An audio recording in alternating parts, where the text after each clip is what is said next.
સુરતના સુરાના અને કંસલ ગ્રુપને ત્યાં આઈટી વિભાગના દરોડા યથાવત છે અને દરોડા દરમિયાન 700 કરોડના દસ્તાવેજો મળી આવ્યા છે।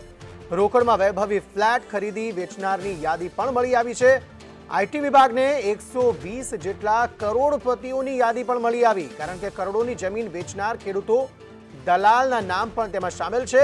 હવે આ સમગ્ર મામલે વધુ તપાસ હાથ ધરવામાં આવશે। સુરત શહેરના જાણીતા બિલ્ડર અને વેપારીને ત્યાં ઇન્કમટેક્સ વિભાગ દ્વારા જે દરોડા પાડવામાં આવે છે તેમાં 700 કરોડથી વધુના દસ્તાવેજો મળી આવ્યા। સુરતના સુરાના અને કંસલ ગ્રુપને ત્યાં આઈટી વિભાગના દરોડા યથાવત છે અને દરોડા દરમિયાન 700 કરોડના દસ્તાવેજો મળી આવ્યા છે।